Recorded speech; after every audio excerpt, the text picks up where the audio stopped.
Un grand merci, nos très chers téléspectateurs de Dias Congo TV. On dira qu'à Belgique, une émission nous toujours Bolingraming, caméra circule avec votre humble servante Shira Bakayamba, Babi de longues jambes, moi Simbinga. Le lot caméra nabiso est circulé et pas maman Nasi Odianyango.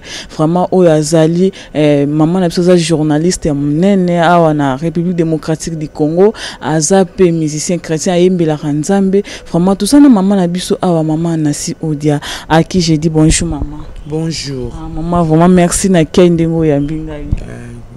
Merci. Merci beaucoup maman Nasi Odia, nos très chers téléspectateurs Balibaïba. Maman Nasi Odia Azanani, Asala Kanini, pe Abanda, Betid Newapi.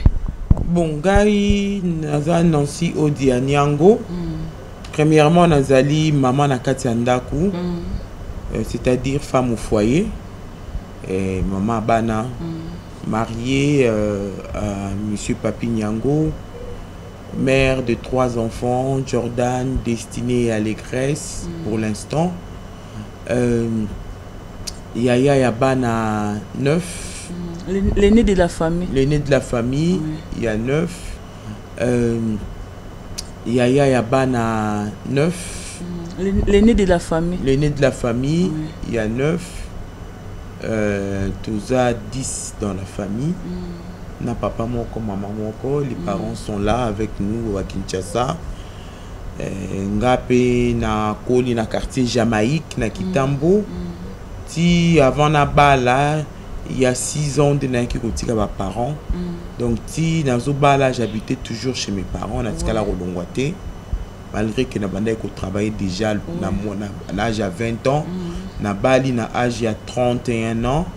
Donc na tikala olongwa chez les parents. À part ça, na sali ba étude na ngai na lycée Bosangani.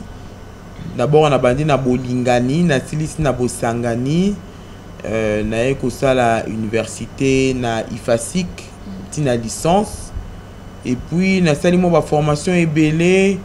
Na peu que la master nangai na université il y a Maryland na États-Unis d'Amérique de na Zonga à Kinshasa. Merci beaucoup maman Nasi Odia. Maman Nasi Odia lelo oya na style moko na télévision oyo e marka batu e kamusa batu. Référence maman Nasi Odia. Ils allaient en ndengini pour obi mana style wana que non maman Nasi Odia ya ta cravate. Ba chemise comme les garçons à Katarasuki vraiment ils ont ba film sous la presse ba bimana style moko que non ozomona muto ko tala ebo na télévision a zappé mais maman Nasi Odia oza exemplaire et là au niveau mais ça là qui yo que non oboya no ba style moko sexy oya na style wana. Bon, disons que naza qui bien encadré. Ouais. Na Kotaka nazo travaillé na chaîne moko zaki professionnel Horizon 33 à l'époque. Ba tukara tozaka na bango na Horizon 33 de toaki ke na bango na Congo Web. Donc ba réalisateur et émission na bandai ko sala ba encadrer kinga moi bien. Ba bisinga ke na média ezala ka même yone ngozo ko sala wana. Faut la toujours na eloko moko ozo sala particularité na yo. Donc c'est-à-dire na ela teli na yo ba tu faut ba que par exemple ala taka bilamba bleu. Toye par exemple suki nae asala akani to sali wana ah obi fille wana akangara suki ya banzete wena mutu. Il y a une fille qui passait à la RTNC Nancy, comment il s'appelait Nancy aussi. Alors ça suki moko ba antenne wena mutu. Ben les gens parfois en rigolaient mais moi je dis c'est son style. Et bah comment qu'on reconnaître une fille yo ataka suki ya ba antenne voilà. C'est-à-dire c'est une image que tu laisses de toi. Parce qu'à la télé, c'est raté le lot bois qui bouille, le bio bois qui bouille. Parce que biso basi bilongi change. Moi ndenge bat baby langa na suki rasé. Ceux qui comme ta moninga na suki bi pas reconnaître nga izara moi passe. Mais ceux qui na kati suki ou tambola na nzela bat ah c'est elle la journaliste, c'est elle la journaliste. Donc ngai na ba la kisanga principe wana. Yango wana na préféré même sa identité. Baby singa ba lobby bon comme on a déjà la voix moko un peu rock comme un homme. Ce serait bon que opter pour un style masculin. De réfléchir à tout ça qui style chemise cravate. Et alors peut-être masculin vraiment parce que dans ma pays français va coloniser style anizara nango. so katisika na ngambo ana Brazzaville okuta basi belé balataka pantalon chemise cravate. Mais ana kini vraiment yondo ya nango tena kin vraiment eza mingi te mais ezalaka nango et puis c'est une tenue classe. Donc okola tango pe tenue de ville okepe musala, donc il y a des chemises dames bah c'est en couture neti homme et puis cravate dame ezali.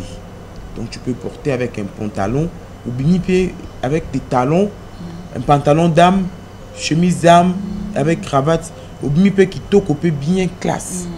Donc c'est ce que j'ai voulu faire.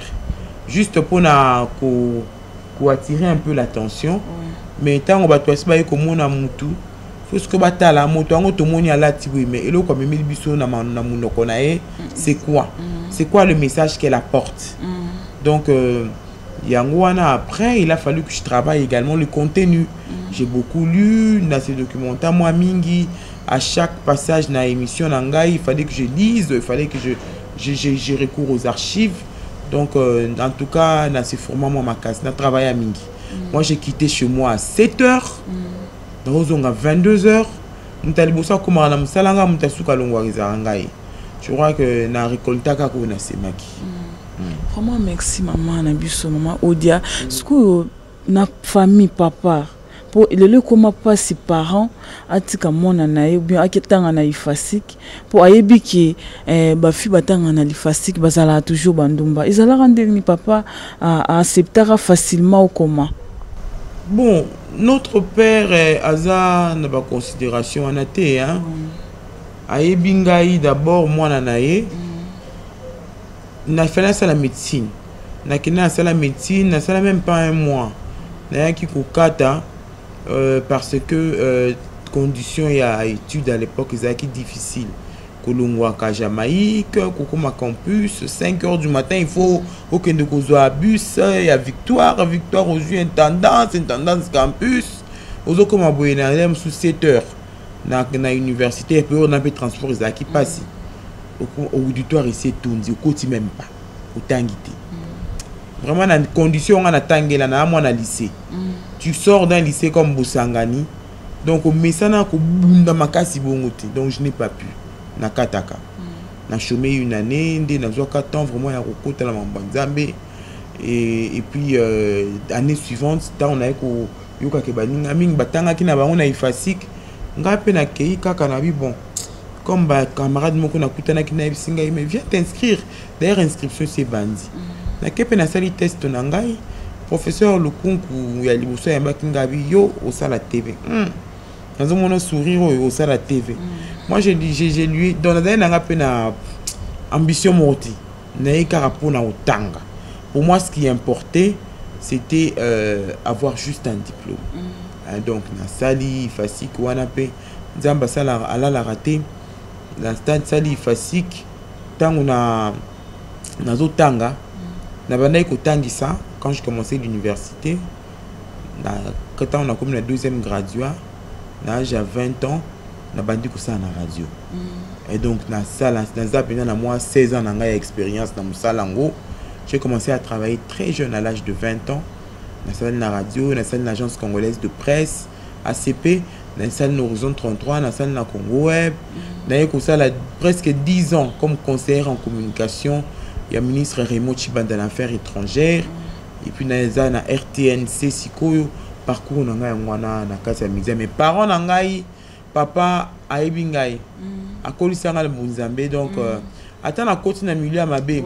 Ils a pas si pour na la corrompu. Parce que la Bible dit il faut la kisa mona na yo nzela nzambe tango za mwana muke. Autant akokola akotika nzela ngote. C'est que les parents ont fait même biso nanda kwa nzambe toza bana mike. Donc yango nanga milieu attends na kuti bato loyenge pour loyenge wane kanganga na poso. Ils a moi passi pour na kati nanga izati. Donc na yaka musala na yaka classe na musala na sala pe musala nanga. Ba omona ba lukaranga ba aya zala la fille à butute. En tout cas aza na catégorie ba journaliste à butute parce que ba journaliste à butu.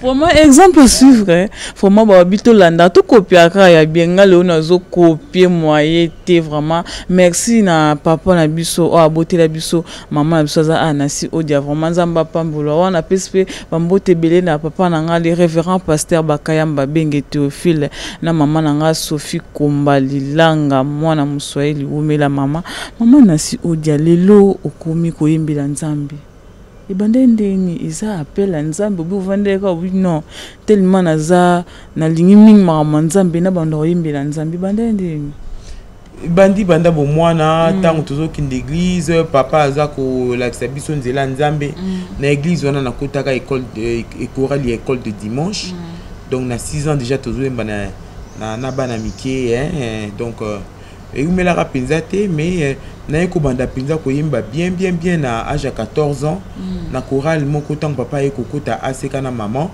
chorale na aseka na bandal a mavungu 2 tango wana aseka ezo banda moi asika et donc de toyaki ko kota na bango kuna na aseka na koti chorale wana ndai ko sa musique classique chorale tondai ko to bandaki ko yimba classique de permetanga ina kombo ya chorale Étoile du Seigneur et avec Pascal Mupuna et Biango to yimba classique na ba notes de permettant na zo moi notion mukie ya yimba tant on a commis à 18 ans na ko tika aseka na ko rejoindre feu papa Alain Moloto pour le quoi to vandine ba voisin na Jamaïque oh le cap na groupe nae oui naza Gaël ah bon on est Gaël la vie c'est so comme Gaël vous a Gaël parce que papa là nous a aimé appris à aimer l'adoration hier avec après un groupe Gaël té mais le quoi to vanda qui voisin tant on a chômé na tangi té première année na comment il côtoyer mingi tongo nyoso comme l'église on a ndai ko sambizaki na lopango na e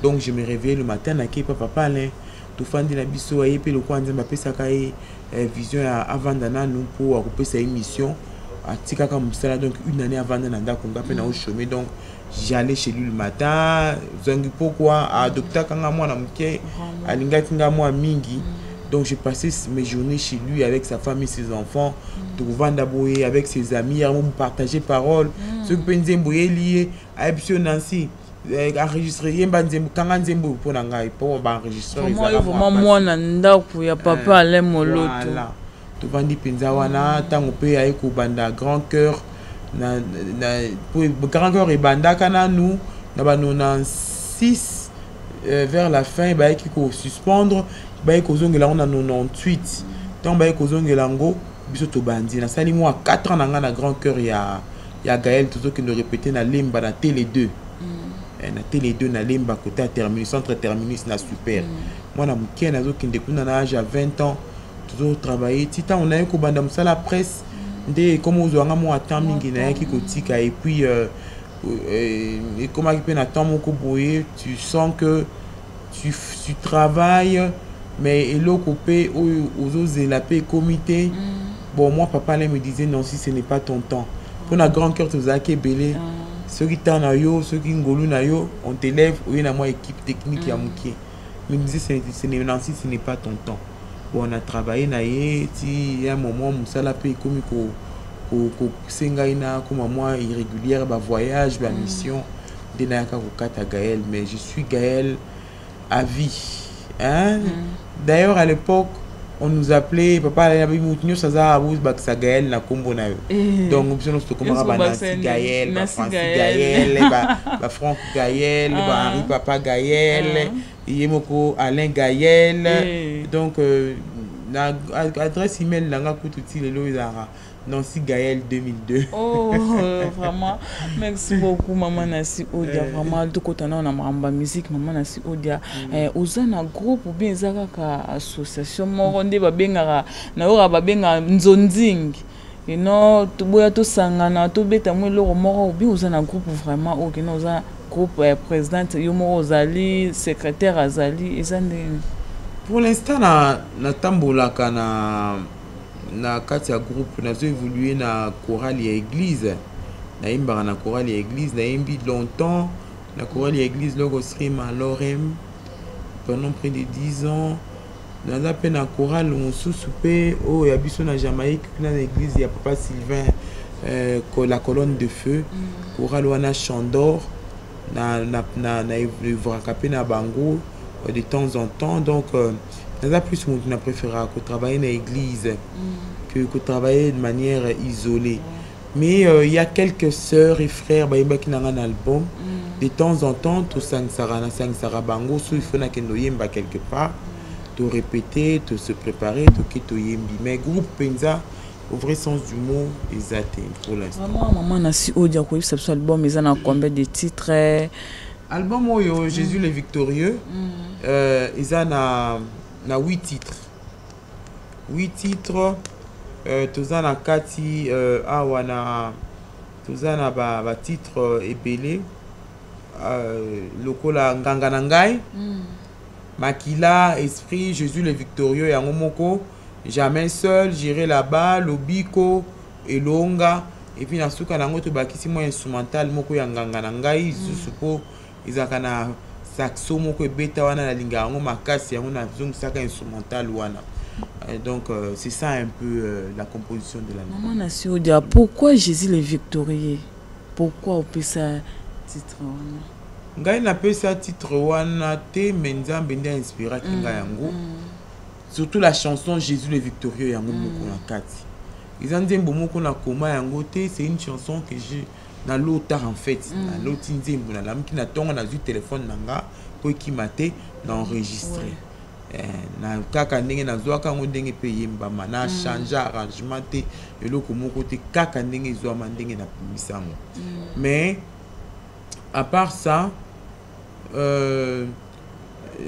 lokola nzamba pe sa vision wana ya Jésus le victorieux donc on comprendre pourquoi pe sa nzembo wana na ko sosola que biso ba chrétien il faut tout apprendre ko komisa nzambe monene comme c'est un problème na biso mukie vraiment tous en la tendance te kaka ya nzambe ngali kam nangai libali zoyate ko bote zoyate nzambe oleo bandana ko kumisa nzambe oza munene pona souffle de vie opesi ngai tala ndenge nazo tambola naza ata na pema ya koganga nzambe za pona lokumu na yo nzambe ngai boy obandi ko kumisa ina pona oya pesi yo komisie monene biso to préférera kolela nan pona problème na biso. C'est comme si nzambe wana aza capable de résoudre problème angoti yango wana nzembo nazo confesser la victoire de déclarer la victoire de Jésus.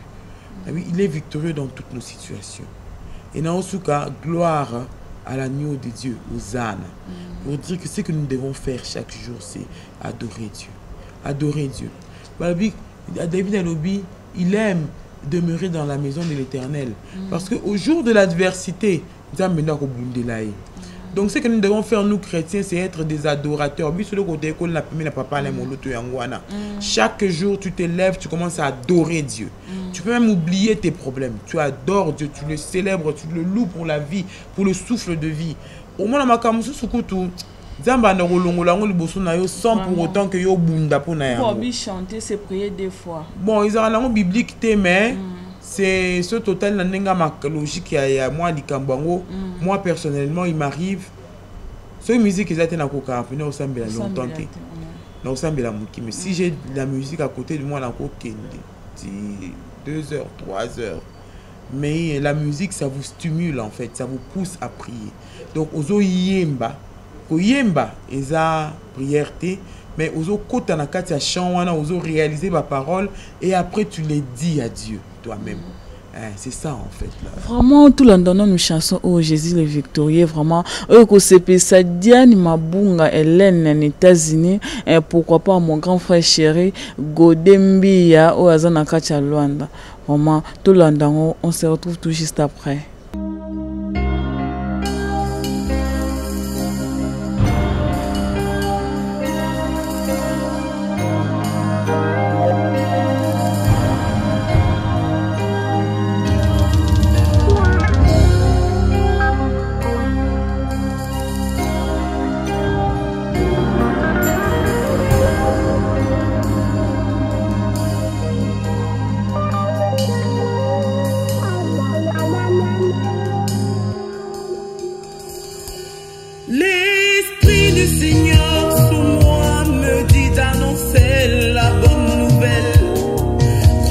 Jésus ce matin et tu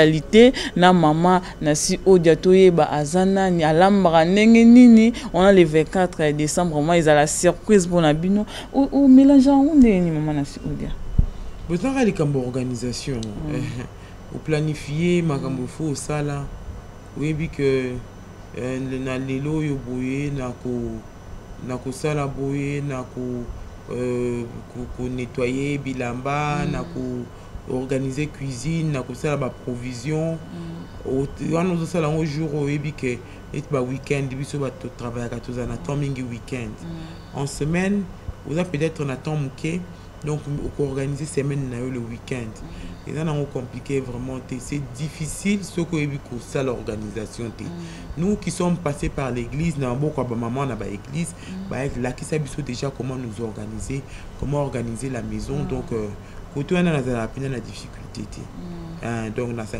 bien musala nanga na ko tsa plus sur musique na kati ba ki c'est moi ba tâche belé mais avec organisation et kindakanango.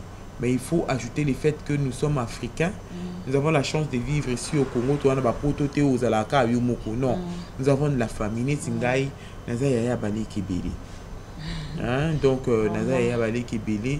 Donc mes soeurs, comme nous vingtaine, elles sont tout le temps avec moi. Donc quand je reçois beaucoup d'invités, je vais dans la cuisine. Donc, je vais poser la baba na misala ba travaillaka et mais eu tia kapé moi le boko. Donc, ça kara likambo ya ko organiser ndako. Maman na si odia oyebisi biso za mwana ya papa Alain Moloto vraiment to yokana nous moi chanson o lelo ya Gaël ozala soko vandi pozo yo kango biozo yembango o raisonner papa na biso Alain Moloto et ça la rend vraiment passe. Chanson ni wana okoyembela biso ya Gaël. Banzimba Gaël. Banzimba Gaël is belé. Nzimba papa Alain oyo e banité. Mais imba na Prince Glorieux. Comme un vent léger qui passe et caresse de près ma face, j'entends ta douce voix, aussi beau que fasse le jour, dont l'éclat efface nos jours. La rosée de la nuit, je célébrerai ton nom, ta louange et ton renom. Tu vis, tu es réel. Car en toi j'entends ta voix. Sous ta voix j'attends te voir. Mon ami Jésus, en toi je m'en refuge. Ma forteresse, oh je m'en abris. Auprès de toi Jésus, j'ai l'assurance de mon salut. Papa Alain, Azaki, une réserve ya makasi. Akei bablo kona mingi. Aimbi angona noté. Aimbi angona noté. Aimbi angona noté. Maman na si odia outu ko yebisa biso awa yo olongwa ki na ndako ba parents erobali. Mais na ba femme mususu lelo ba journaliste mususu soka ka bandi musala akite ndako ba parents. Conseil ni okoko pesa bango selon yo. Ko kite ndako ba parents avant mariage. Na ko condamner te na ko défendre pété. Po ezana ba misusu ba longwa bandaku ya ba parenté. Mais ba longwande bandaku ya ba tante na ba oncle parce que va se retrouver na ba ka o baza ba orphelin ba orpheline c'est-à-dire azune sous amour ya famille donc tanga azu opportunité à libosu ya koluka ndako ya kofutela azui ndako azu bandeko na ye baleki na ye abendi bango bafandi na bango pembeni wana eza baka wana ezalaka ebele mais eza mpe na baka mosusu ya bana basi papa na maman bazali mais a préféré na ye abima a kende kosala moi vie na ye ya liberté à vivre un peu comme bamindele na ko condamner pe bangote parce que ça dépend il y a ce que tu fais Il existe des filles oyo balingi ba vivre na bango librement pour ça la kanaye ngala ça la bongote. Je travaillais, j'ai gagné de l'argent na okota na jeep na lupango maman na biso na papa na biso.